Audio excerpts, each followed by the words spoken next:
I could solve this with time! If only I could solve this with time travel!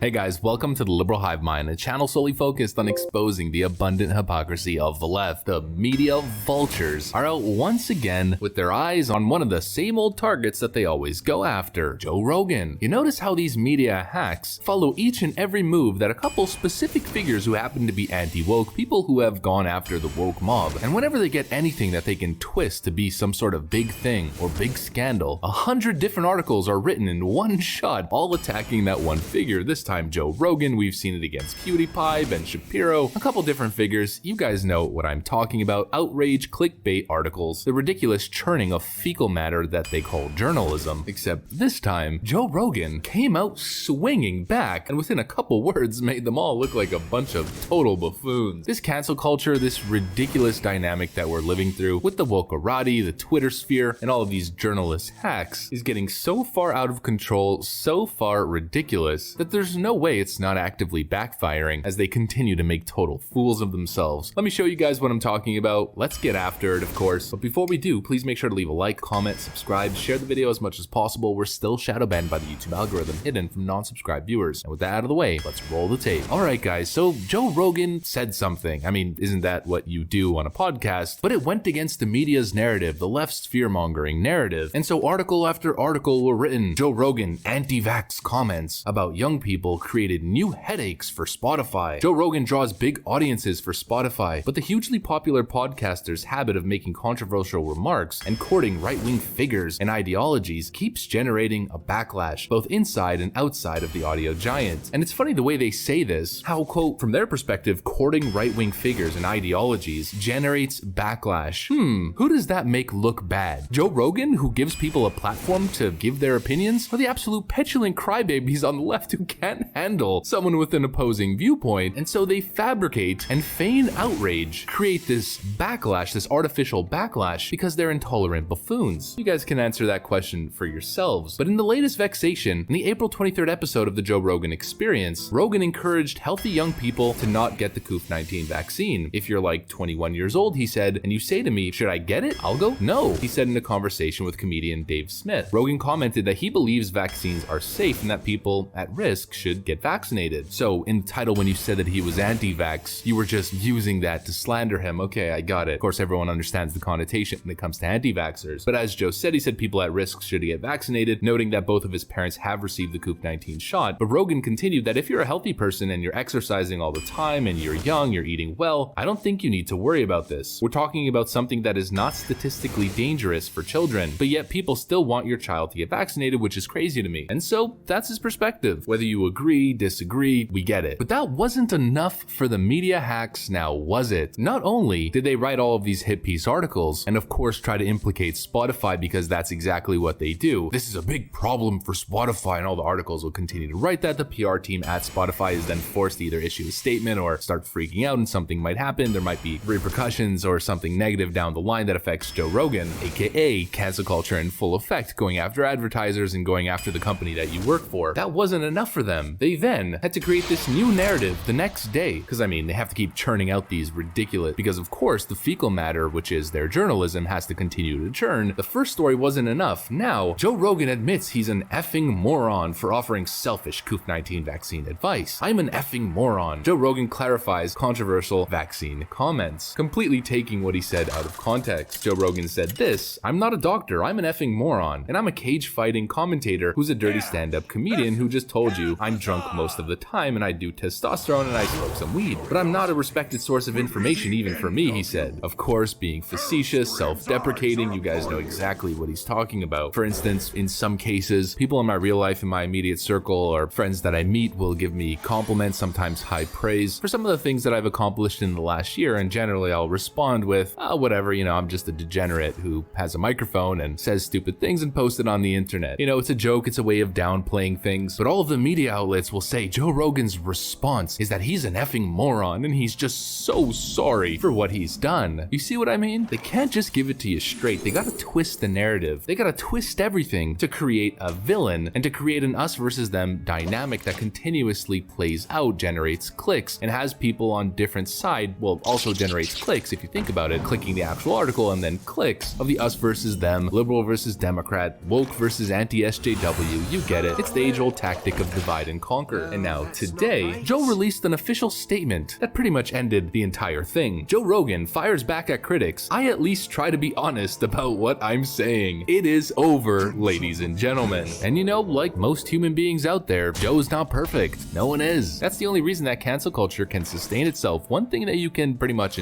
predict, is that humans are not going to be perfect. Humans are going to screw up. They're going to say things in imperfect ways. They're going to say things while they're in an emotional state, or they'll misrepresent what they actually mean. And of course, the vultures that are journalists will take advantage of that and be completely dishonest in their representation. But that one sentence alone, that Joe Rogan at least tries to be honest, already makes him so much better than all of these cancel culture vultures that the conversation is basically over right there. They're a deceitful, dishonest, vile, vengeful mob that will stop at nothing to destroy the opposing political end. We see it every single time. They pretend to be tolerant, but they're the most intolerant out there. They are the definition, the textbook definition of bigots, no matter how many times they call the other side bigots. Another good example of that exact idea is Senator Tim Scott, who just gave an address following Joe Biden's congressional address where he essentially called Joe Biden a liar as he continues to divide the country, even though he said he was going to unite the country. Tim Scott also challenging the notion or the idea that America is systemically racist. And so a black man who came from the bottom and rose to being a senator and a great politician, a great Republican, who gets in front of the American people and says how he truly feels in his heart. The Democrats, instead of listening, instead of giving him an ounce of credibility, what do? Well, of course, they attack him with slanderous racial attacks. Senator Tim Scott fires back at progressive racists for calling him an Uncle Tim. How did they refute Tim Scott's argument that America is not systemically racist? Well, with ad hominem racial attacks. There's something backwards about that now, isn't there? The phrase Uncle Tim trended on social media as liberal commentators accused Scott, who's black, of being a race traitor subservient to his white masters. And it's funny how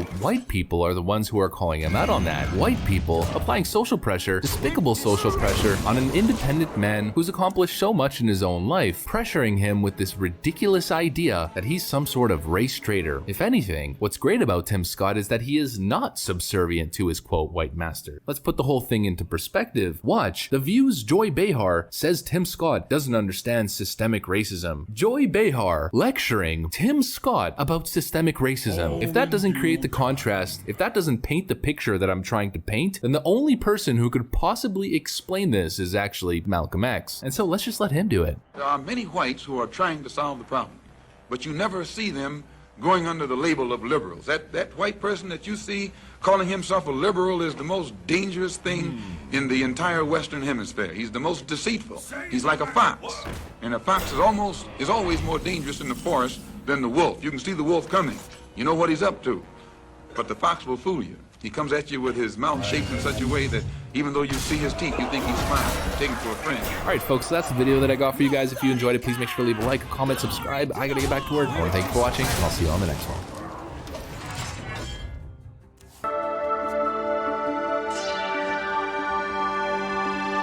Hey guys, welcome to the Liberal Hive Mind, a channel solely focused on exposing the abundant hypocrisy of the left. Gretchen Whitmer is looking so bad these days, and it's not even just about Gretchen Whitmer. You know, that old saying goes, show me who your friends are and I'll show you who you are. Well, it really applies here, as the scandals aren't just related to Gretchen Whitmer, but everyone around her. A lot of people who work very closely with her. None of them seem to care. The notion of rules for thee but not for me seem to govern, seem to be the main ethos in the Gretchen Whitmer offices. Of course, we know the whole thing of Gretchen Whitmer going to Florida, lying about it. We know that her aides and people who worked directly with her as well took vacations to tropical resorts, all of them, by the way, unvaccinated. Meanwhile, regular Michiganders couldn't even open their business and couldn't go visit their family members in the hospital, probably in state, let alone out of state. And it just goes to show the Democrat elite hold themselves to a different standard. They view you as plebeian, them as above it all aristocrats. But you might not have known about this. Michigan State Representative Jewel Jones, who's part of the Democrat Party and works very closely with Gretchen Whitmer, recently got arrested for drunk driving. And of course, that's a scandal alone. Drunk driving, reckless driving, but there's something deeper here. There's a deeper story that's connected to a phenomenon when it comes to the Democrat elite. The lack of accountability, and most importantly, it's the entitled attitude, the lack of accountability, the elitism, the above it all attitude that is just so distasteful, so glaring, and so prevalent on the left side of politics or within the Democrat Party. Let me show you guys exactly what I mean. But before we get into any of it, please make sure to leave a like, a comment, subscribe, share the video as much as possible. And with that out of the way, let's roll the tape. Democrats just feel so above it all. They can lie, they can slander, they can do whatever they want and get away with it. And this seems to be setting a standard in the Democrat Party that they all seem to live by. Let's start off with a little bit of background story. Representative Jewel Jones and female passenger found with pants down before arrest per report. Michigan State Representative Jewel Jones, Democrat from Inkster, was found with his pants down with a woman when he was arrested 3 weeks ago in Livingston County, according to a report from the Michigan Information and Research Service. The Michigan lawmaker was brought up on obstruction and weapons charges and was seen resisting arrest in dash cam video footage during the traffic stop, in which he was also accused of trying to use his position as a lawmaker to get out of the arrest, saying he would call Governor Gretchen Whitmer on them during the stop. You see what I'm getting at here? Sure, it's all starting to make sense. Jones, who represents Garden City, Inkster, and portions of the Dearborn Heights, Livonia, and Westland in the state's 11th district, was brought up on felony and misdemeanor charges April 16th after he crashed his car on an I-96 in Livingston County earlier this month. They include 4 counts of resisting arrest and obstructing a police officer, operating a vehicle with a high blood alcohol content, operating while intoxicated, reckless driving, and possessions of a weapon while under the influence of alcohol. Clearly a criminal. I don't care what you want to say about it. If you're driving with a weapon, reckless driving, you crash your car while drunk, you are a criminal in my view. But Democrat criminals never take responsibility for their actions, whether they have a problem or not. Instead, what they do is try to leverage their power, influence, and privilege, let's be real, it's called Democrat privilege, to try and get out of it, as he kept repeatedly saying he was gonna call Gretchen Whitmer unless they let him go while obstructing the arrest. What a complete joke. When that didn't work, of course, how many times have we said it, whenever a Democrat has their back up against the wall, what do? Let me give you a second to make a guess here. Well, it's either I was a victim of a hate crime, they involve race, whoever their opponent is a racist, or basically the exact same thing when it comes in the context of a police officer. Attorney for Michigan Representative Jewel Jones claims excessive force was used in arrest. He resisted arrest and they nabbed him off the streets. This man, I'm sorry, is a danger to society, but like the good Democrat that he is, he claims to be the victim in this whole scenario, despite the fact that he was a deadly threat on the road, driving while completely inebriated. And so you think it might be over, that he'd learn something, get a little bit of humble pie, and at least take a spoonful and eat it. Of course not. Watch. New video shows Michigan State Representative Jewel Jones refusing orders from officers at Livingston County Jail. Believe me, the governor knows about this right now.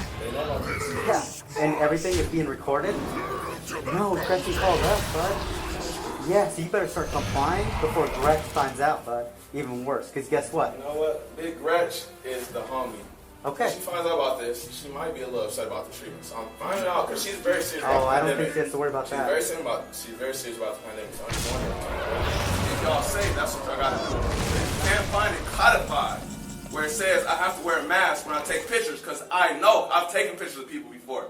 It's never said they have to wear a mask or not. You know why? Because the pandemic just erupted out of here. And so Representative Jewel says Big Gretch is the homie. When she finds out about this, she might be a little bit upset. And of course, like a good Democrat trying to use the coof pandemic as an excuse to benefit himself, he wants to wear a mask while they take a picture as they process him into jail. I wonder why he would want to cover his face on his mugshot. What a surprise. It's just about me, myself, and I, and protecting himself no matter what the scenario is. It's all all we ever see. Gretchen Whitmer traveled to Florida, and we called it. I pretty much guaranteed you, once it came to the surface, it became public, it was a story that was used against Gretchen, that she would respond by saying her father was sick. Michigan governor responds to criticism over out-of-state trip to visiting ailing dad, saying it's maddening. GOP lawmakers framed Whitmer's 2-day trip as a vacation to Florida, and I knew that's the exact angle that she would be taking. I mean, it's obvious, I'm not exactly a public relations genius. But even with that being the case, it's inexcusable. She's the governor of the state, she's the leader, she's the one who implements the laws and the regulations. She's the one who's telling regular folk, regular citizens, many of which who voted for her, who aren't part of the elitist Democrat club, that they can't visit their family out of state, that they can't, and that they shouldn't. But her, on the other hand, she's held to a different standard, aka no standards at all, aka Democrat privilege. So you know what? It is maddening. It's maddening for people who have followed all of your guidelines in Michigan that you and the people around you refuse to follow. And it would have been one thing if you were at least honest about it. But of course, Gretchen Whitmer knew that what she was doing would be viewed as completely hypocritical, and so she lied and she tried to cover it up. Here's a journalist from the state of Michigan showing just how far she went. I'll tell you what, here's some breaking news.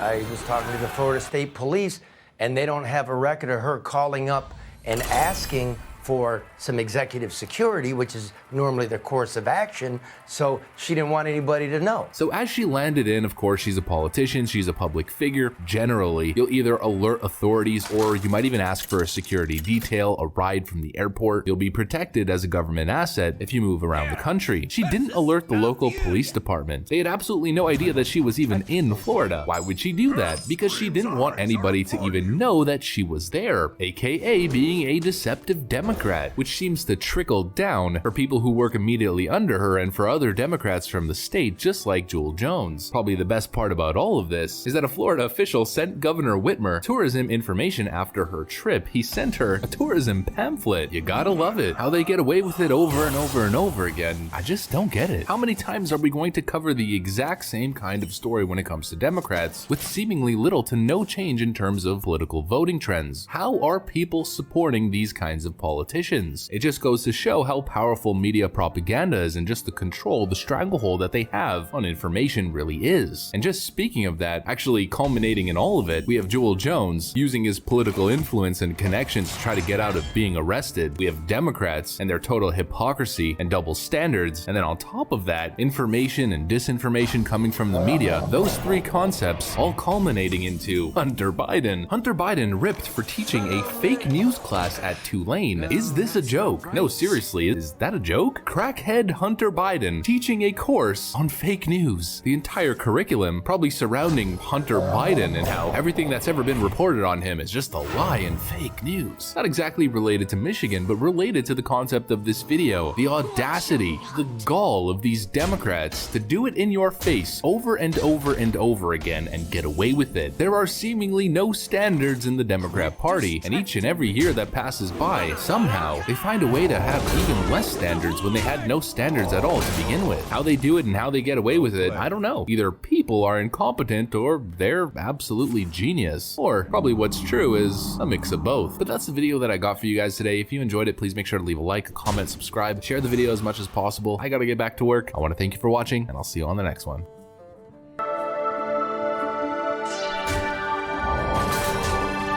Hey guys, welcome to the Liberal Hive Mind, a channel solely focused on exposing the abundant hypocrisy of the left. You know, there's this interesting phenomenon when it comes to Joe Biden. Everything that Joe Biden does is a microcosm of his presidency. Literally everything. And what that is a total disaster. Everything the man touches seems to crumble, seems to rot. And it's a consistent theme, you know. Joe Biden is probably one of the most consistent politicians out there if you think about it. He's a consistent serial liar, a consistent serial plagiarist, and a consistent, total, abject disaster if you're looking at things honestly. Of course, people who aren't looking at things honestly, the media, the partisans, will tell you that everything Joe Biden touches, everything Joe Biden does is the greatest thing, it's the best thing since sliced bread. He just gave, I guess, his State of the Union address, his congressional address, whatever you want to call it, and the media is fawning at just how incredible it really was. Reality is, it was a complete train wreck in almost every single measurable aspect. And so that's what we gotta do for this video. let me show you guys exactly how bad it really was, from the ratings, from the actual content, the hypocrisy coming from the media in terms of how they're covering this whole thing. So like usual, we got a lot to get into, but before we do, please make sure to leave a like, a comment, subscribe, share the video as much as possible. We're still shadow banned by the YouTube algorithm, hidden from non-subscribed viewers. And with that out of the way, let's roll the tape. All right, so let's start off with the ratings. The ratings are in officially, and it was a complete disaster. Breaking: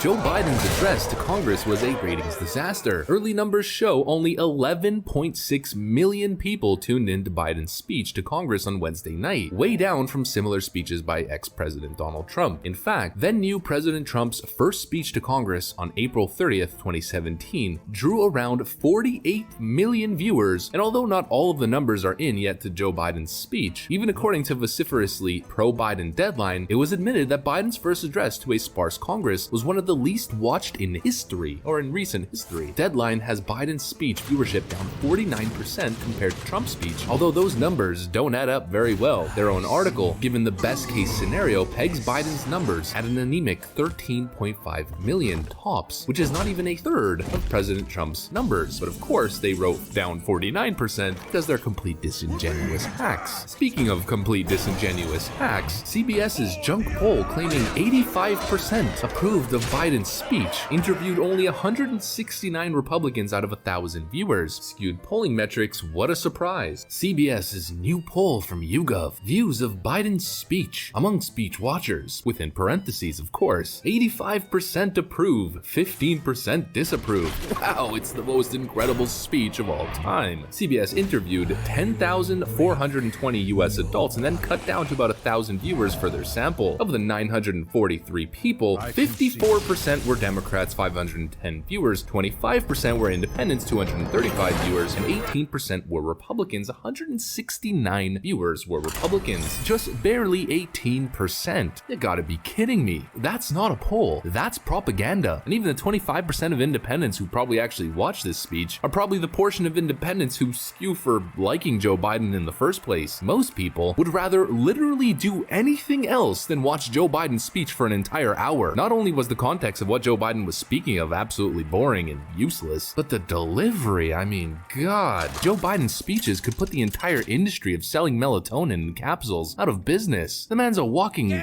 sleeping lullaby. They don't call him Sleepy Joe for no reason. During his speech, where he was dragging on like this, overstaying visas. Pass it. the camera panned over to Ted Cruz, who was falling asleep. We can actually, if you actually want to solve a problem, I've sent a bill to take a close look at it. Do you blame him? I certainly don't. Not only was it so incredibly boring that people across the country were either tuning out, didn't tune in the first place, or literally falling asleep, it was also pretty incoherent. We have to do more than just build back better. We have to build back better. Joe Biden says we have to do more than just build back better. We have to build back better. Wow. No wonder Joe Biden has a history of plagiarizing political speeches throughout his career. Those people who could work 8 hours underground and then come up and play football.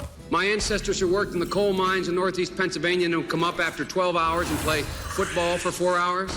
No, it's not because they weren't as smart. It's not because they didn't work as hard. It's because they didn't have a platform upon which to stand. I mean, this guy's a complete joke, and he's supposed to bring the country together? The guy can't bring two pieces of bread together to form a sandwich, let alone unite the country. And speaking of Joe Biden being completely unable to unite the country, he can't even unite Congress for his congressional address. Pelosi is only allowing 200 people to attend Biden's speech. Most Republicans shunned. Only 200 people were allowed to even show up to the speech. Most of them probably Biden supporters. I wonder why. Because it's all political theater, that's all it really is. I'm sure they're gonna use the COOF pandemic as an excuse to why that is, but let's not forget during a raging pandemic, they brought 300 people onto the floor to attempt to impeach President Donald Trump. And that was during the time that vaccine rollout was in its infancy. Now they're all vaccinated, but everyone must be 16 feet apart, masked up, maybe double masked like Eric Swalwell. And it's very obvious why the COOF pandemic is not the reason. But 85% 85% approved of it and thought it was the greatest speech ever. And you know what? I actually believe that number. I believe that probably 85% of the people that were willing to subject themselves to an hour of Joe Biden speaking did approve it. Most of us are smart enough to just not show up and wait for the highlights or the lowlights within the framework of Joe Biden's speeches and events. I mean, if you just look at the numbers on the official White House YouTube channel, that doesn't exactly look like 85% approval to me, does it? Let's be real here. This guy is lost, and the media want to pretend as if this guy, true international effort to pressure all men and women created by gold. You know the thing. is the most competent and popular president in American history. This guy, who has one job seemingly these days, and that's to virtue signal about mask wearing, loses his mask at least once a week at the podium. You're talking about a 2 foot by 2 foot little square around him, and he loses his mask almost every single time he goes up to the podium to speak. Let me just check this out. Oh, turns out it was in his pocket again. How many times is this guy gonna lose his mask? How many times are the American people gonna pretend as if this is normal or even that this is okay? Joe Biden these days looking more like his caregiver than his partner. And hopefully people are starting to wake up. It seems as though there's a good amount of voter regret out there these days. It seems as though most people voted with the hype of getting Trump out of office because the media and celebrities kept telling them how important it really was. But now, reality is starting to check in. We've got another one of these beautiful tweets. This guy, not too happy about the prices of gas, and writes, "I'm ready to vote again." Yeah, you and many other thousands, maybe tens of thousands, hopefully millions that are starting to wake up and swallow the hard pill of truth. RNC Research making a good point as well. Joe Biden mentioned union jobs in his speech, but he didn't mention 8,000 union jobs that were killed when he canceled the Keystone XL. But don't worry, guys. Those are going to turn into clean energy green jobs as we transition into a clean green economy. GM announces $1 billion EV plant in Mexico one day after Biden said efforts to combat climate change would create jobs. Turns out, based on the federal vision, companies are starting to take going green, at least relatively seriously, but I mean, that was happening in the free market anyways. But now, of course, with Biden in office and the looming threat of increased regulations and higher corporate taxes and potentially a federal minimum wage, those jobs that John Kerry promised you are headed straight across the border. And like usual, the people are the ones paying the consequence of Democrat policy. Who would have seen that one coming? What a surprise. But that's the video that I got for you guys on this one. If you enjoyed it, please make sure to leave a like, a comment, subscribe, share the video as much as possible. We're still shadow banned by the YouTube algorithm, hidden from non-subscribed viewers. Now I gotta get back to work like usual. I want to thank you for watching, and I'll see you on the next one.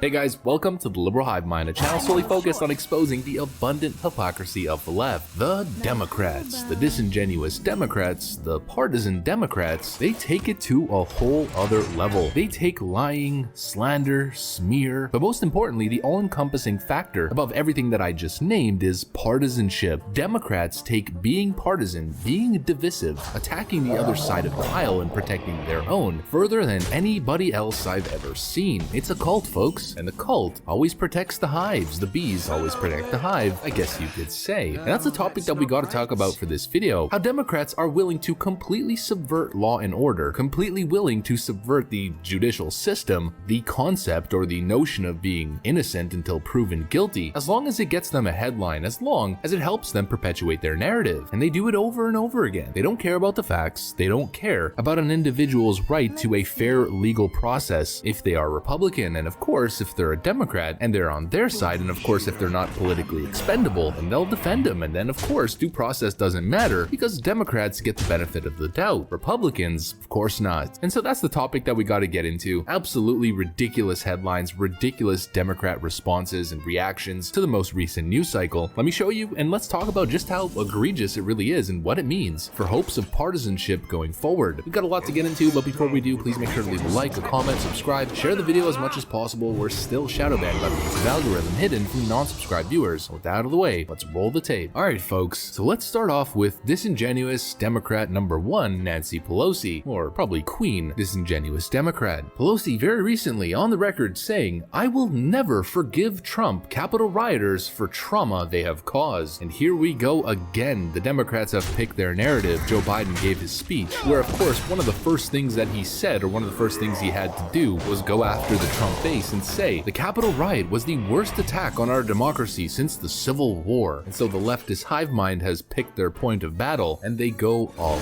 in. And look, if Nancy Pelosi wants to grandstand on this one, go right ahead. But at least be honest. A week ago, Maxine Waters was on the streets in Minneapolis directly inciting a mob, issuing calls to violence if the Democrat-preferred verdict in the Derek Chauvin case had not been reached. An attempt to subvert the legal system and force an outcome through direct violence and calls to violence. Nancy Pelosi, of course, came out in complete defense of Maxine Waters and said that she wouldn't censure her, and even on top of that said that Maxine Waters doesn't even need to apologize for what she said. But Meemaw, who went on a field trip to the Capitol, she'll never forgive Trump specifically for all of the trauma that was caused. The trauma caused during the BLM and Antifa riots. Well, Nancy Pelosi specifically said, respectfully, shouldn't that be done by a commission or the city council, not a mob in the middle of the night throwing it into the harbor? People will do what they do. Absolutely disingenuous liars, the whole lot of them. And this is exactly why I was so frustrated on January 6th. I think a lot of people were, but specifically, I came out with a little bit of a rant video of just how bad I thought it really was, and it's specifically because of this. January 6th is exactly what the Democrats wanted. It gave them the ammo for them to continuously use this over and over again. They had nothing. They had absolutely nothing. 4 years of investigations, 4 years of trying to create some element of criminality surrounding Republicanism, and they had nothing. They were falling flat on their face over and over again. January 6th gave them the one piece that they needed, the missing piece to their propaganda machine, and of course, they're gonna hold it over your head for years upon years upon years, maybe even over a decade. It's absolutely infuriating. The Democrats control the airwaves, they control how information flows, and so they control the narrative for those who aren't politically involved. And so people don't know how egregious what they're doing is. People don't understand how they exaggerate and try to create this element of criminality that I'm talking about on the right, as they themselves, in many cases, are the criminals. They have absolutely no respect. They are the kings and queens of the double standard that they constantly seem to be complaining about, especially when it comes to the legal system, using federal agencies to go after individuals that they disagree with politically. Donald Trump and pretty much everyone around him being the perfect example of that exact idea. Donald Trump and everyone around him also being exonerated at nearly every single point, investigated endlessly to the tune of millions of dollars, and the Democrats coming nearly empty-handed. Knowing that, they still refuse to give up. They refuse to accept the fact that the accusations and the whole story that they drummed up targeting Judge Kavanaugh might have been BS. They still believe it. General Flynn, who was pardoned by the president, who from my view was absolutely exonerated considering what the FBI did and how they mishandled the case and how they set him up in a perjury trap. The Democrats want to go after Michael Flynn with the full power and full might of the federal government and federal agencies, throw the book at him for the sin of supporting Donald Trump. That's what it comes down to in the end, or for the sin of not going along with the Democrat establishment. And now Rudy Giuliani was just raided.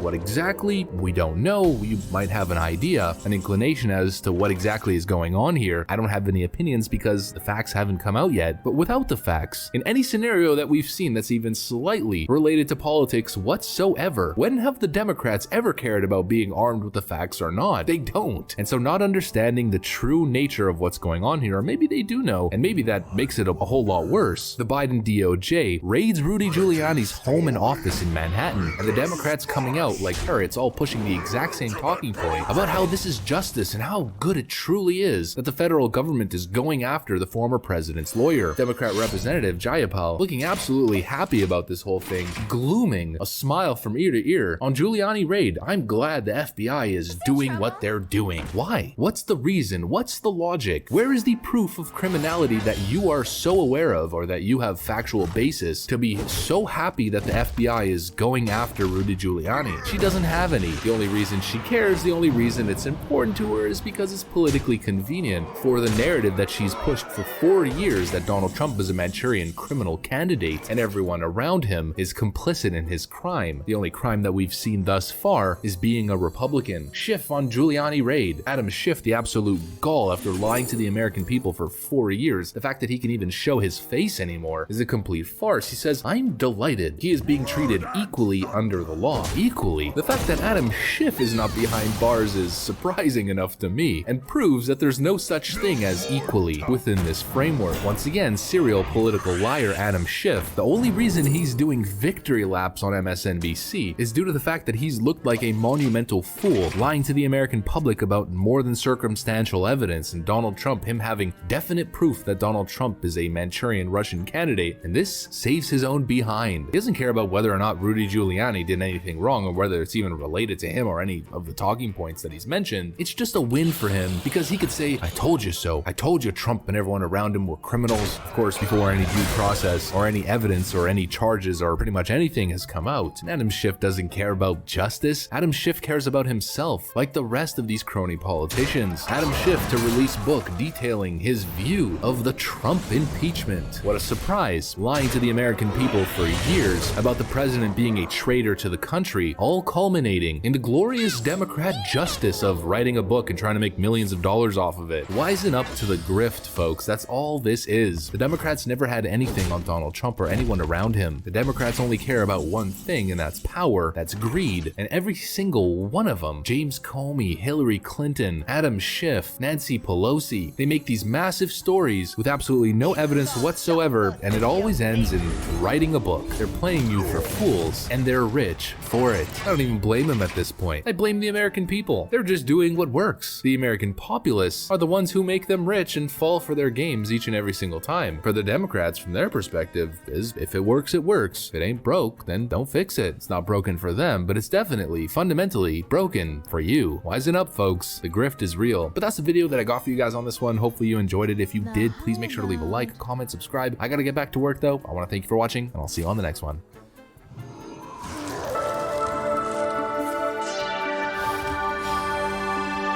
Hey guys, welcome to the Liberal Hive Mind, a channel solely focused on exposing the abundant hypocrisy of the left. We live in a very weird time in history, a time where people are punished for doing the right thing, for making a joke, for saying how they feel, for standing up for what they believe is right, and for standing, from my perspective, what I believe is right. And of course, with the opposite effect, people being hailed as heroes for doing what is wrong, for dividing the nation, for not taking responsibility and pointing the finger at others. Welcome to the world of cancel culture, where LeBron James is hailed as a hero for basically calling for violence against a police officer just doing his job. And when a police officer calls out LeBron James for his absolute ridiculous take, when a police officer stands up against the ridiculous woke crowd and pushes back against the narrative, he loses his job. It's absolutely absurd how things have become so twisted. So absolutely twisted is really the only way that we could word it. Logic, common sense, and most of all, standing up against the lunacy that's being pushed out here by some of these destructive figures. How it's all been flipped on its head and none of it makes sense anymore. So let me show you guys what I mean. How people across the country are being viciously attacked, they're losing their jobs, they're standing up against the woke mob that seeks to destroy everything in its path. And so let's get into the injustice, let's get into the lunacy. We got a lot to get into. Before we do, please make sure to leave a like, a comment, subscribe, share the video as much as possible. We're still shadow banned by the YouTube algorithm, hidden from non-subscribed viewers, and with that out of the way, let's roll the tape. Alright folks, so here's the headliner piece. Police officer suspended over viral TikTok video which mocked LeBron James. Now, I'm not going to show you guys the video because there's copyrighted music on it, but it's this officer right here. I'm sure you guys have seen it. If you haven't, it shouldn't be very hard to track down. The video was a viral TikTok after all. Millions of people have seen it. It's been shared all over every social media. And essentially the police officer is acting out as if someone is stabbing someone, and he calls LeBron James and he says, "What should I do?" Gets ridiculous advice which makes absolutely no sense, and then finishes the video by saying this.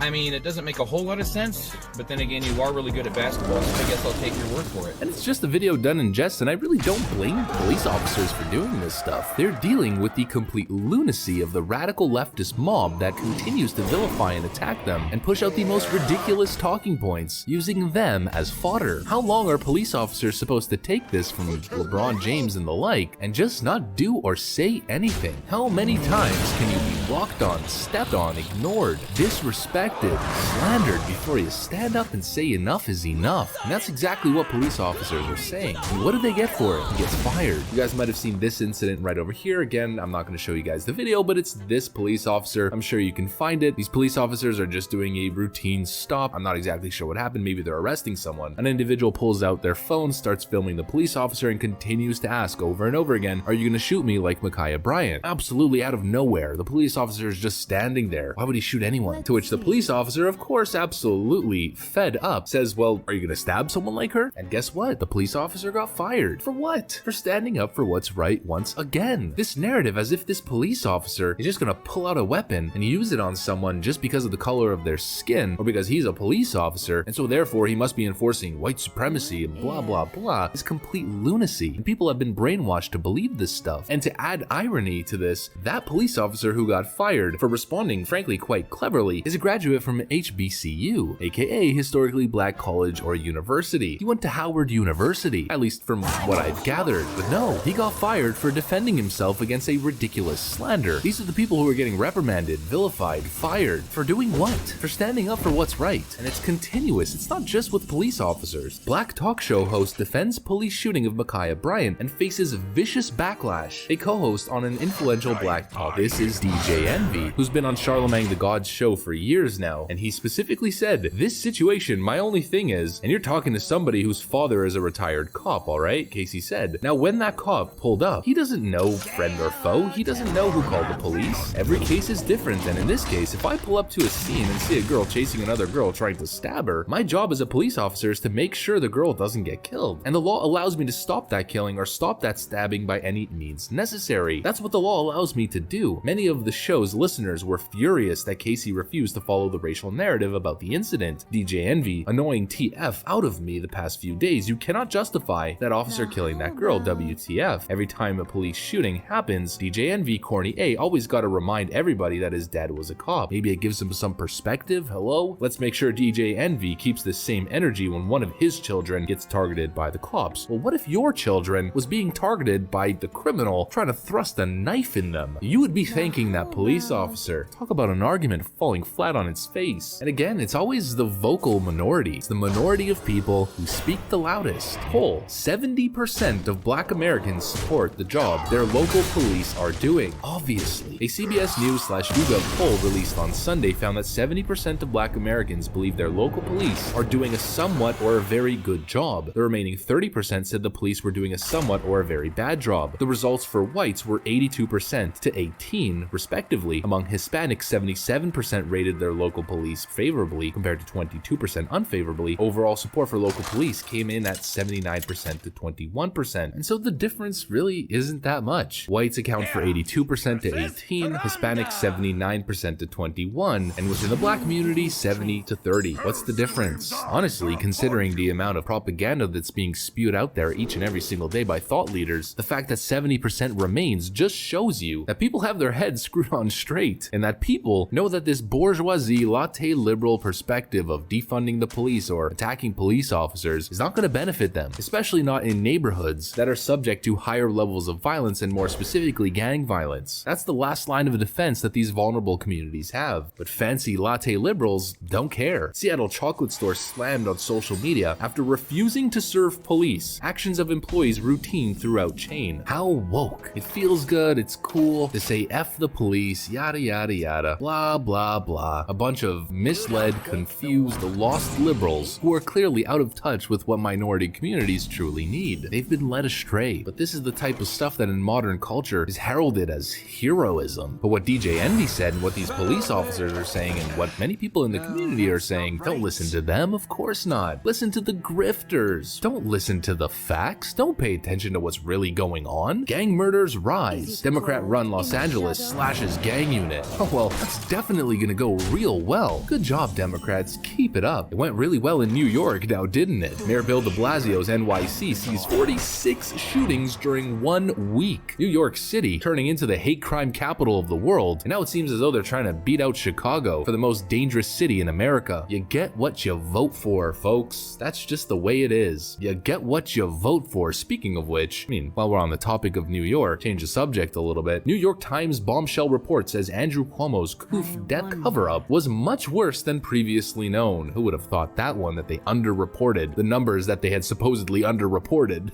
What a surprise. You get what you vote for. Absolutely ridiculous, beyond belief. And hopefully this video made the point that I'm trying to make, that it's cool you're viewed as a hero if you do the wrong thing, and if you do the right thing, then you get crap for it. It's unfortunate, it's ridiculous, and if we can't figure it out really quick and get this shit back in order in terms of Western civilization, as we go back and forth and let the woke mob destroy everything, the whole thing's gonna collapse. And our foreign adversaries are foaming at the mouth at the opportunities that lie ahead of them as we continue on this path of self-destruction. That's a video that I got for you guys on this one though. If you enjoyed it, please make sure to leave a like, comment, subscribe. I gotta get back to work. I wanna thank you for watching. I'll see you on the next one.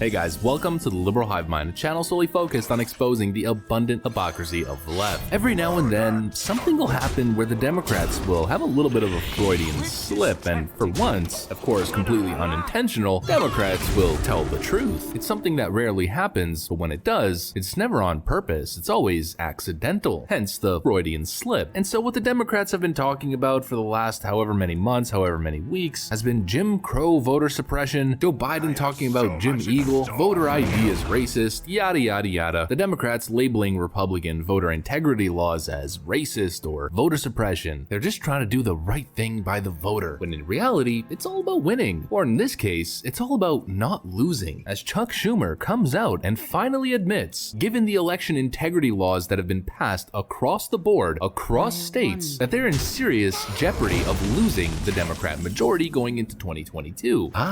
So that's why the Democrats care. Not because it's the right thing to do, but because their power, their stranglehold on every element of government is in jeopardy. It all seems to make sense. I can see clearly now the Democrat propaganda is gone. So let me show you guys exactly what I mean. Let's go over what Chuck said, and then beyond that, let me show you guys why 2022 is starting to look incredibly, incredibly good. Red wave, right around the corner, is starting to become more and more likely. There's a lot of factors, but before we get into any of it, please make sure to leave a like, a comment, subscribe, share the video as much as possible. We're still shadow banned by the YouTube algorithm, hidden from non-subscribed viewers. And with that out of the way, let's roll the tape. Alright folks, so here's the headliner piece. Schumer, chances of keeping the majority greatly diminished if we don't block state election laws. Everything will be on the table. On Wednesday's broadcast of MSNBC's The Readout, Senate Majority Leader Chuck Schumer stated that if Democrats can't come to a bipartisan agreement on voter right legislation, everything will be on the table to get it done. And that one of the pieces of leverage he has for Democratic senators is that if Democrats don't block some state election laws, the chances of our caucus retaining the majority and people who are up for re-election like Kelly and Warnock winning is greatly diminished. That's why they've been so hell-bent and so focused on making sure that elections lack integrity rather than following through and passing bipartisan election integrity laws. This is why Democrats continue to call everything racist. Voter ID, racist. Election integrity laws, Jim Crow. How are we gonna stop it? End the filibuster. The filibuster is in our way from attaining the power we want for ending racism. Therefore, the filibuster is Jim Crow, it's racist. Kirsten Sinema takes heat from far-left groups for filibuster stance. Democrat Representative Jones, we must pass the George Floyd Justice and Policing Act and end Jim Crow relic known as the filibuster. Anything that gets in their way is racism. At least, that's the tool that they've been using thus far. They figure, hey, it's gotten us this far. Grifting based on racial groups and pandering to social ills in society has worked, so why would we stop? Of course, they have absolutely no intention of stopping. And just your weekly reminder, once again, another poll, overwhelming majority, support requiring ID to vote. No kidding. How many times do we have to do these polls over and over and over again, getting bipartisan results non-stop, completely shattering the Democrat narrative for people to get it, for the Democrats to stop, as if the Democrats would ever stop. It's all about power. And right now, they are feeling threatened. The reason they hated Donald Trump so much, the reason they called Donald Trump every single name you could possibly think of, the reason they went to such lengths to weaponize the media, to weaponize federal agencies, the legal system to go after Trump is because he was a threat. And now, voter integrity is a threat for the Democrats because they're on a serious path to losing. US Census hands more House seats to Republican strongholds, Texas and Florida. This is why the Democrats are in sheer panic mode, friends. Texas, Florida, North Carolina are among the states that will gain congressional seats based on the new population data from the US Census, a shift that could boost Republican chances of recapturing the US House of Representatives from Democrats in next year's midterm elections. The overall US population stood at 331.4 million, the Census Bureau said on Monday, and a 7.4 increase over 2010, representing the second slowest growth of any decade in history. The release of the data, delayed for months due to the COVID pandemic, sets the stage for a battle over redistricting that could reshape political power in Washington during the next decade. States use the numbers and other census data to draw electoral maps based on where people have moved. Under the US Constitution, the 435 seats in the House and the votes in the Electoral College that select a president every 4 years are divided among the 50 states based on population, with every state receiving at least one congressional seat. The seats are reallocated every 10 years following the decennial census count. The shift in seats reflects broader population trends that have seen the South and West grow more rapidly than the Northeast and the Midwest for decades. And so you know this phenomenon that we've been talking about for nearly a year now, that people are leaving California in droves, that people are leaving New York in droves. New Yorkers are headed to Florida, Californians are headed to Texas. The meme has always been, don't California my Texas. People thought that due to the mass migration, Texas would start edging towards blue, but we haven't exactly seen that. It's stayed pretty steady. And now headed into 2022, following the 2020 census and the redistricting that's happening, well, Texas just gained a couple seats. This map here shows it perfectly. States in blue are gaining 1 seat. States in orange are losing a seat. That's California, Illinois, Michigan, Ohio, Pennsylvania, New York, West Virginia. Those that are gaining, Oregon, Montana, Colorado, Texas, Florida, and North Carolina. This automatically seems to shift over seats towards the Republicans, and with everything remaining the same, Democrats only have 6 seats more, I believe, than Republicans do in their very tiny majority, aka a couple key flips in some of these highly contested areas, especially in areas that produce energy honk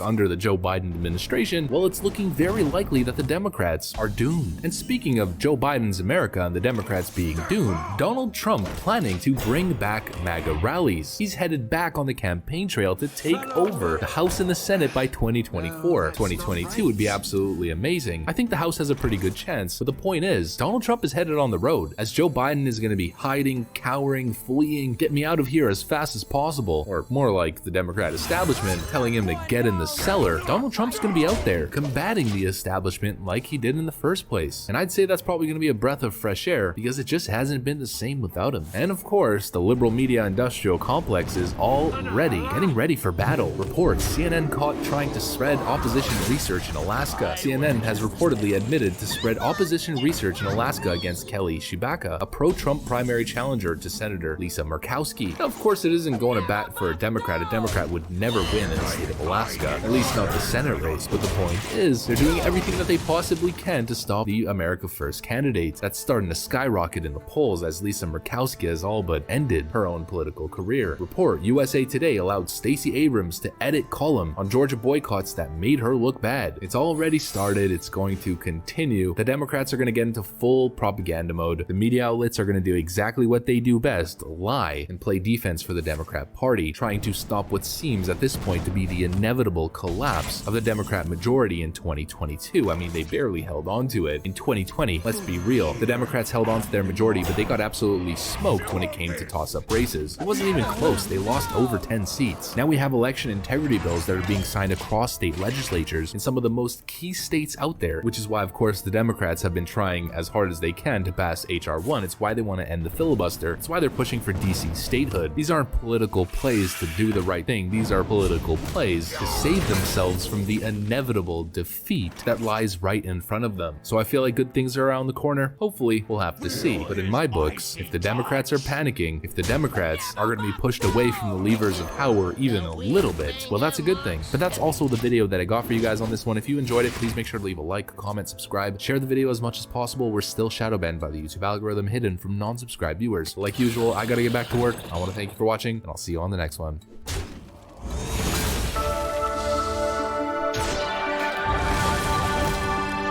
Hey guys, welcome to the Liberal Hive Mind, a channel solely focused on exposing the abundant hypocrisy of the left. Don't you just love it when the media comes out reporting what you already knew? What you've reported on in the past, maybe based on instinct, or in this case, instinct and exit polling data. The media comes out, does all the work for you, a couple months later talking about the same ideas, except bringing in extra receipts and proving you right. Well, it's happening again. We've said it forever. The Democrats have become the party of the elite. And it's not just the media elite, it's not just Hollywood elite, New York and California liberals, it's just in general. The Democrat Party has become the party of the rich, and we now have the absolute proof of exactly that. I mean, it wasn't entirely a mystery considering every billionaire in Wall Street, every celebrity endorsed Joe Biden for president and donated to his campaign. But now we have the proof that it goes even beyond that. Upper middle class, high class people, the rich, people with millions of dollars in assets, making multiple hundreds of thousands of dollars a year plus, are all voting Democrat. And the working class, the people who keep the country rolling, the people who feed the country, the people who get their hands dirty, are now represented by the Republican Party. It's a shift. It's crazy how it happens in history all of the time. The pendulum swings, the parties shift over, and I think it's time to embrace it. So let's do what we usually do. Let's rag on the Democrats for being the party of the elite, and talk about why this is a positive thing for the populist movement of the right. But before we get into any of it, please make sure to leave a like, a comment, subscribe, share the video as much as possible. And with that out of the way, let's roll the tape. Alright folks, so here's the headliner piece from the Washington Examiner. Democrats are the party of the wealthy, IRS data shows. Democrats are the party of the wealthy, a flip from decades ago when it was the party of the poor and middle class. Democrats represented 65% of the taxpayers with a household income of $500,000 or more in 2020, according to IRS data, while 74% of taxpayers in Republican districts have a household income of less than $100,000. In 1993, the dynamic was reversed, the typical Republican congressional district showing it was 14% wealthier than its Democratic counterpart. In 2020, data shows those Republican districts were now 13% poorer. This is what got Donald Trump elected, and this is what I believe is going to propel the Republican Party forward. The Democrats are increasingly representing a minority of the electorate, and we're seeing a shift actively. In 2020, more wealthy people, more specifically more wealthy white households, voted Democrat. They watch the news all day, they get indoctrinated, they have general sensibilities that make them want to be compassionate and feel compassionate, and it's totally understandable. That's what the Democrats prey on. However, what we did see is that more people from the lower of the economic scale, probably more importantly than that in terms of demographics, more minority voters continue to shift over to the Republican Party. This is what we speak about when we say Trumpism. This is what we're talking about when we say Trumpism is the future of the Republican Party. This is what we're saying when we say the Democrats don't represent you, and people are starting to wake up to it. It's a slow process. It takes a long time to make some significant change in the political world, but it's happening. And when I see stuff like this, it makes me all the more confident that the Republicans are headed in the right direction, taking advantage of the destitution that 8 years of Obama created, sending jobs overseas, high taxes, more regulation, working class towns and union towns that had historically voted Democratic for decades, saw a complete shift in their political attitude. That's Trumpism, and that's also why the elites are so scared of Donald Trump. It's also why the elites are constantly using their collective billions and media power to slander and attack him and paint him as something that he isn't. They want to focus on his tweets, they want to focus on little things here and there so that the people don't actually wake up and realize that what Donald Trump was a man of the people. And of course they will continue to do that, and the Republican Party is doing the exact same thing as well. Liz Cheney, Jeff Flake, Mitch McConnell, relics, neocons of the Republican Party of old that represented lobbyists and corporate interests and the most wealthy no longer have a place in a populist movement that represents the working class, the people at the bottom, the people who are trying to build something for themselves instead of people who are trying to build off the backs of those people and off the backs of vulnerable foreign countries as well in order to make themselves rich. That's what America First was all about, and that's why it's a grassroots movement. What the Democrats have is slander. Democrats get elected off propaganda. They use celebrities, they use emotion, they use rhetoric and propaganda to almost guilt trip people into voting for them. And it works because they control the airwaves, they control social media, they control what people see. But what Donald Trump did was organic. What the Democrats are doing is far from it. What Donald Trump did is called grassroots. It's a seed that was planted that is growing and materializing. It's something that cannot be stopped. When they talk about the power of Trumpism and the power of his base, and they refer to it as a cult, or they say it's cult-like, it's not cult-like. It's very easy to depict as such because it's so incredibly powerful, but it's just loyalty. It's for the first time in American history a president actually going to bat for the people against the Washington establishment. A Washington establishment, Joe Biden and the rest of them, Nancy Pelosi and the rest of them, that have overpromised and underdelivered and robbed Americans blind for decades upon decades. And as people wake up to the Silicon Valley overlords, as people wake up to Hollywood and their disingenuous nature, as we just saw the Oscars tank nearly 60% in ratings year over year, I just have this feeling within me that this populist movement that continues to grow is doing exactly that, continuing to grow. As African American and minority voters, many of which stuck in struggling neighborhoods with very little opportunity, start to realize that their voting awakening. For the billionaire and millionaire class, there might be a great awakening right around the corner, at least one can hope. How does it make any sense whatsoever if you think about it that Democrats who claim to be Marxists or socialists or who claim to fight for social justice and equity are people in general who are just fighting for equality and more opportunity for minority communities? How does it make sense that they're voting for Wall Street? It's very simple. It doesn't. People all over Twitter are waking up. Democrats are the party of the wealthy and BLM founder who bought $1 million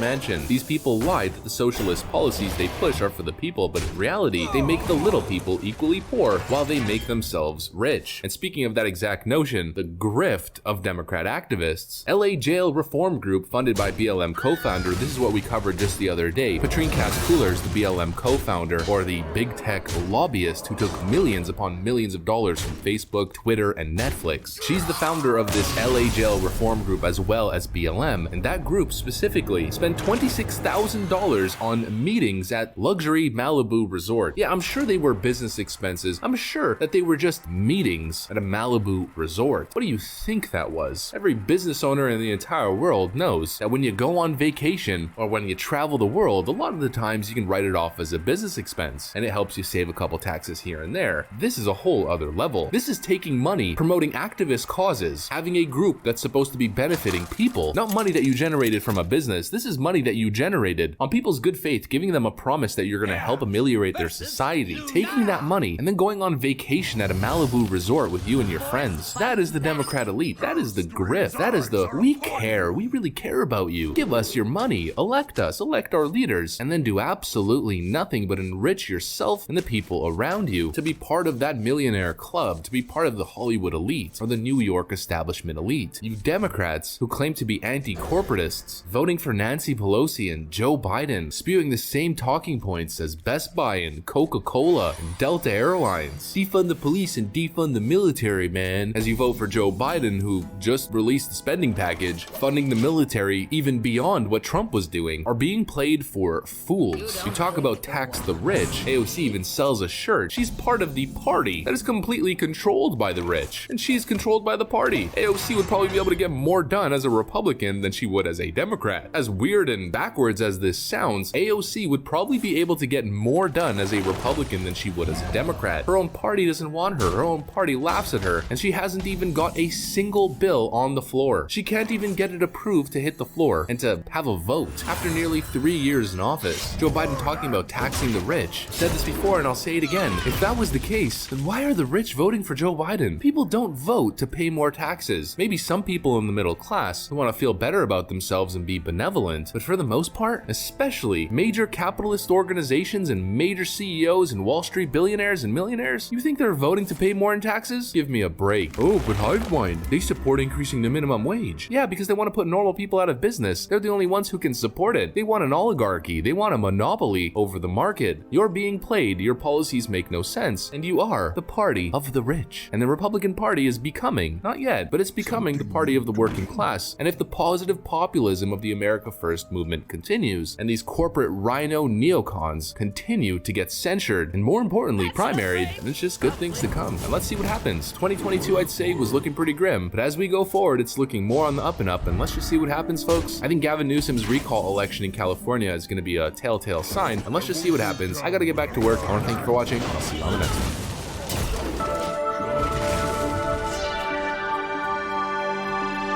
Hey guys, welcome to the Liberal Hive Mind, a channel solely focused on exposing the abundant hypocrisy of the left. Which one is it, Joe? Which one is it? It's been over a year of mixed messaging, do this, do that, the next week telling you to do the total opposite, and Joe Biden is doing the exact same thing, except he's taking it to a whole other level. The man is playing games. He's playing games with people's emotions, he's playing games with people's livelihoods, all in an effort to do exactly what Democrats always do, virtue signal and pander to the Democrat base, because they're just better than you, as we always say. They've taken this hardline stance that Republicans are anti-maskers, even though Republicans were the first people advocating for wearing masks in the first place, as Democrats were saying that they're ineffective, as Dr. Fauci was saying they're ineffective. The script has switched, and so now they have that political dynamic. They've painted Republicans as X, and so what do they gotta do? Well, of course, they gotta be Y, and they take it to a whole other level. Joe Biden looking like a complete clown over the last week. So it's been a while since we covered the Biden administration. They've been quiet quiet lately, but I got some updates for you guys on this one. But before we get into the video, today's video is brought to you guys by, once again, ExpressVPN. Let's roll that. This video is once again brought to you guys by ExpressVPN, the best virtual private network out there. A VPN is essentially a tunneling system that allows you to connect to the internet while masking and encrypting all of your information, and of course your location. With big tech and big government, the big surveillance system working together to harvest your data and have a whole digital footprint on you and your family members, and of course in many cases they sell that information to the highest bidder. The easiest way to protect yourself and remain anonymous while you're surfing the web is with a VPN. Without a VPN, the Zuck is gonna get you. And if you want to protect yourself, the best product out there is by far ExpressVPN. Rated #1 by some of the most reputable sources out there. It's got incredibly fast speeds, you won't even notice that you're connecting through a proxy server. And on top of that, it's incredibly easy to use. All you gotta do is sign up with the link down in the description. Download the app, put in your code, choose a country, click connect, and you're done. It's as easy as that. You're now connected to the internet from wherever you want in the world, and best of all, your data and your information is secure from the Zuck. Oh, and of course, considering that you can connect from anywhere in the world, you could also get access to your favorite TV shows that might be geo-restricted. Personally, if I want to watch South Park on Netflix, I just connect to the UK with my VPN and boom, I have access. And you'll get an extra 3 months free by using this exclusive offer. And of course, you're supporting our channel and supporting the companies that support us in what we do here. Protect yourself and get ExpressVPN down below in the description. That's expressvpn.com/hivemind. Now back to the video. So a huge thank you to the video's sponsor, and let's get into the nonsense that is the Joe Biden administration and their mixed messaging. Alright, so the question we've all been asking ourselves is, now that vaccine rollout has been ramping up big time, especially for the most vulnerable in society, is it time to maybe start loosening up restrictions? Is it time to allow people to get back to business, to get back to life as normal as the summer rolls around and the science shows that it's probably better to be outside than it is to be inside? Last week, we had this reporting right over here. Dr. Fauci explains why you should still wear a mask after getting the COVID vaccine. Fast forward a month later, CDC says fully vaccinated people can exercise, hold small gatherings outdoors without masks. Which one is it? Fauci says one thing, the CDC says another, and then of course, on top of that, Joe Biden does another. Breaking: Biden gives permission for vaccinated Americans to go outside without a mask, essentially declaring that if you're vaccinated and you're outdoors, you don't need to wear a mask. But then Joe Biden, as he comes out to announce this, walks out of the White House not close to a single human soul fully vaccinated with a mask.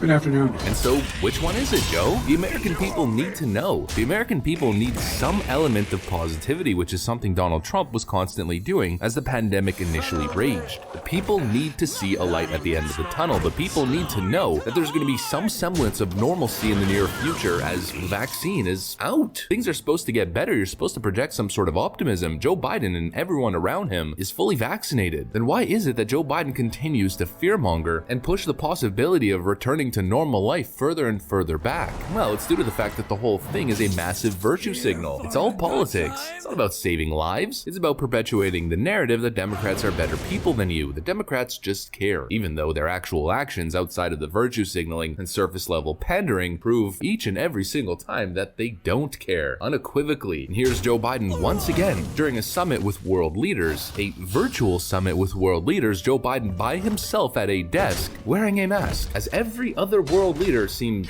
to be not wearing a mask. Now, yes, of course, the fact checkers are coming in, but this is a misleading claim, and the leader of Japan and another country had their mask at the start, but they took it off, and those are just two specific countries. Joe Biden kept the mask on because Joe Biden cares. Because of course Joe Biden just cares so much. Uncle Joe cares about the people. No, Joe cares about the headline, cares about himself and his political power. And Jen Psaki all but admitted that he wasn't wearing the mask for scientific reasons at all, but rather wearing it as a virtue signal. And then I've got one more.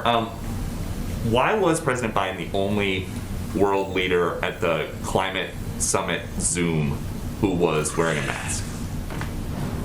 Because he is sending a message to the world that he is putting in place precautions and continuing to do that as leader of the United States. And I don't know what setups they all had in their countries that may warrant some more reporting or not. But obviously he had a pool there for portions. There were additional staff there, additional personnel, and that's the sort of model that we try to keep ourselves to here. Political theater once again from the Democrats. Remember, every single time Donald Trump took a picture or had a photo op, it's a political photo op, blah, blah, blah. Donald Trump, the photo op president. But of course, the Democrats are just as guilty, if not more guilty. They are the party of political pandering, empty political platitudes, and empty political virtue signaling. That's what they do. They don't care about common sense. They don't care about moderation. They care about political pandering, posturing, political theater in an effort to make themselves feel and seem better while slandering their political opponents. But it has real-world consequences. Outrage erupts after high school runner, forced by state to wear mask, collapses at finish line, then suddenly the powers that be have a change of heart. Forcing athletes and runners to wear masks during track and field events is complete lunacy, and only a Democrat would implement this type of regulation. Covered this yesterday in a video. Gretchen Whitmer of Michigan. Obviously, Michigan mask mandate now applies to children ages 2 of 4, and daycare owner complains, says we're struggling. And once again, it proves the claim that Democrats don't actually care about facts. They don't care about science. Studies say one thing, Democrats completely disregard any type of factual analysis and do what they find is politically expedient at the time. Do what they find panders best to the sensibilities of the emotional Democrat base. And speaking of Democrats not caring about facts, neither do the fact checkers in the Democrat media, as corrupt as they are. Washington Post discontinues presidential fact check database after 100 days of Biden. It ran the full 4 years of Trump's presidency. Donald Trump said today, "My tie is red." Washington Post fact checker database says, "Oh my God, Donald Trump lied. His tie is maroon. We've never had a president in American history who lies in such a manner." Donald Trump said, "Oh, the weather's freezing out there. I need a jacket." The fact checkers all come in with their thermometers checking the air temperature. The temperature is not literally at the freezing point. Donald Trump lied. He's a Russian puppet. You guys get the point. Joe Biden is in office as a chronic, habitual, malicious liar, has lied nonstop throughout the election process to get where he is, and then continues to lie his way through every single press conference. Well, the few that he's given, but no need for the Washington Post to continue their lies database because propaganda is not needed. The opposite end is needed, where they're gonna go to bat for Joe Biden and defend his endless lies, because that's what fact checkers do in the modern day of politics. But I guess it makes sense. Donald Trump was there almost every single day, giving his perspective on things, answering questions from the press, and so they try to get him on every little, minute little thing that they could. Joe Biden doesn't exist. The man's a ghost. And when he does come out, it's always the same thing. He came out yesterday, of course, the same event that I showed you guys earlier, to announce that fully vaccinated people don't need to wear masks outside anymore. And as he's answering questions from the press, look at this little Freudian slip. Will you make it faster to get for them to get the vaccines we will get soon? India, they're suffering at this moment. What do you say to the folks in India? Will you make it? I'm sorry, this is the last question I'll take, and I'm really going to be in trouble. So Biden says he's really going to be in trouble for answering more questions? The President of the United States answering questions that probably most Americans are very interested in having some sort of response from, especially from the leadership of their federal government. Oh, but Joe's going to get in trouble. The puppeteers won't like this one. What a complete farce. This man is not a president. He's a joke. And speaking of jokes, John Kerry, the climate czar, is in some serious heat. John Kerry responds to accusations from leaked audio that he disclosed secret info of Israeli operations to Iranians. There's leaked audio recording of John Kerry warning the Iranians about Israeli covert operations, an absolute blow to diplomatic ties across the world and especially in the Middle East, putting people's lives in danger, not only Israelis but American soldiers. But it doesn't matter, the Democrats will continue to focus on Russia. They're probably still talking about Russian bounties on American soldiers' heads, not realizing that the entire story has been debunked by the exact outlets that pushed the story in the first place and by Joe Biden's administration himself, as Joe Biden used that exact story to get elected. But it doesn't matter, folks, because no one's gonna even know. Is John Kerry gonna be reprimanded? Probably not. Focus is just in the wrong place, and once again, speaking of the focus being in the wrong place, despite border crisis, DHS chief sets sight on combating domestic extremism, aka going after Trump supporters. And so you know the Biden administration has their priorities in check. It's a complete farce. This whole thing has been just as much of a train wreck as expected. elected, and given the oversampling in the polling industry, and even despite that, Joe Biden continuing to fall in approval, it's looking like the ship is sinking, at least one can hope, because I think 4 years is probably all that the US can endure of this absolute train wreck. That's the video that I got for you guys on this one though. If you enjoyed it, please make sure to leave a like, comment, subscribe, share the video as much as possible. We're still shadow banned by the YouTube algorithm, hidden from non-subscribed viewers. I gotta get back to work though. I want to thank you for watching, and I'll see you on the next one.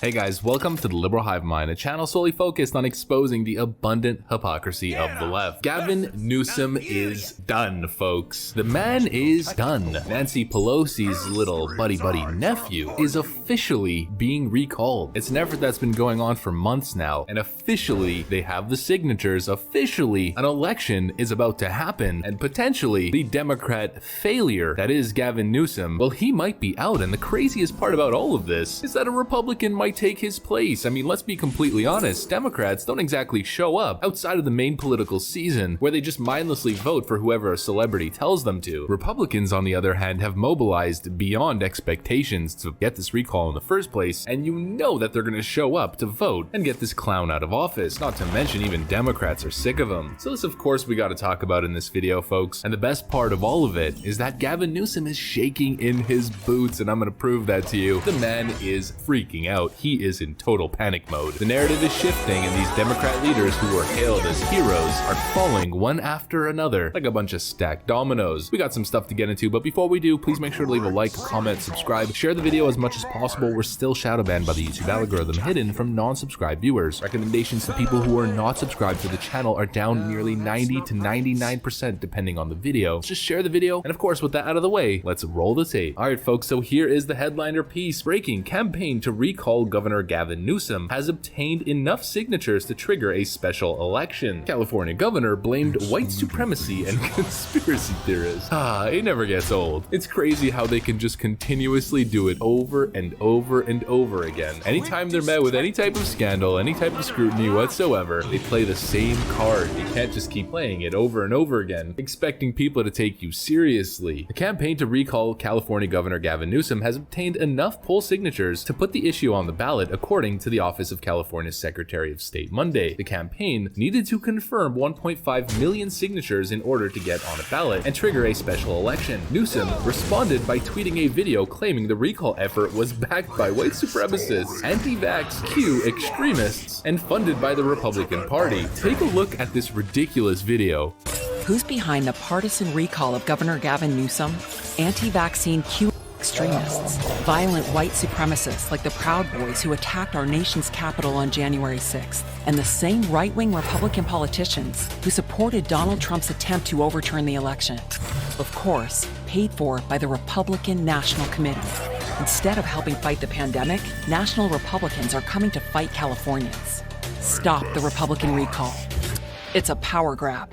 You have got to be kidding me. This is exactly how we know the Democrats are in panic mode. Every single time a Democrat resorts to these types of tactics of name calling, creating the group dynamic of us versus them, the scary, spooky Republicans, mentioning January 6th, you know that they have no argument. Governor Gavin Newsom isn't saying, we've done all of these incredible things these years. Governor Gavin Newsom isn't saying, keep me in or go against the recall, because we've done all of these incredible things this year. Look at my track record. It speaks for itself. Of course he's not going to do that because he can't. His track record doesn't speak for itself. His track record speaks for a recall. The man has been an abysmal leader. He's a California elitist with his fancy white flashy teeth and his fancy suits every single day, going out whining and dining lobbyists and corporate elitists as the rest of his constituents suffer under his draconian measures. That's why he's being recalled. It's not because of anti-vax conspiracy theorists. It's because you suck at your job. It's pretty much that simple. Californians have been led astray. Californians have seen a reduction in quality of life and in public safety. Unlike any other state, Californians are walking over feces and needles on the streets to get to work. Californians can barely afford rent, making six-figure salaries. And so it's time for change. The pendulum always swings. Democrats have a stranglehold on the state of California, but it's not going to last forever. I know that sounds crazy, California going red, but it's happened before, and who's to say it won't happen again? How much can you abuse your populace over and over and over again, lie to them, play them for fools, and deliver absolutely nothing for their vote. And now, the Republicans have a little bit of an interesting thing going on in California. Caitlyn Jenner running as a Republican. Caitlyn Jenner, probably not exactly what you would think as your prototypical Republican, but in California, I mean, think about it. It breaks the glass barrier. It breaks the Democrat narrative. The Democrat narrative is that Republicans are anti-LGBT, anti-trans rights, and trying to stomp on the rights of individuals from that specific community. But then Caitlyn Jenner is running for governor of California as a Republican with a seriously common sense messaging going right after Gavin Newsom, right for the jugular. Caitlyn Jenner vows to put an end to Gavin Newsom's disastrous time as governor. It's easy to judge Jenner as a California elite, as a reality TV star, blah blah. But put all of that away and just read where Jenner is coming from. California has been my home for nearly 50 years. I came here because I knew that anyone, regardless of their background or station in life, could turn their dreams into reality. But for the past decade, we have seen that glimmer of the Golden State reduced by one-party rule that places politics over progress and special interest over people, aka Gavin Newsom's track record. Sacramento needs an honest leader with a clear vision. I have been a compassionate disruptor throughout my life, from representing the United States and winning a gold medal at the Olympics to helping advance the movement for equality. As Californians, we face a now or never opportunity to fundamentally fix our state before it's too late. Taking on entrenched Sacramento politicians and the special interests that fund them requires a fighter who isn't afraid to do what is right. I am a proven winner and the only outsider who can put an end to Gavin Newsom's disastrous time as governor. Californians want and deserve better from their governor. For too long, career politicians have overpromised and underdelivered. We need a leader with a vision and the resolve to see it through. This will be a campaign of solutions, providing a roadmap back to prosperity to turn this state around and finally clean up the damage Newsom has done to this state. Small businesses have been devastated because of the over-restrictive lockdowns. An entire generation of children have lost a year of education, have been prevented from going back to school, participating in activities, or socializing with their friends. Taxes are too high, killing jobs, hurting families, and putting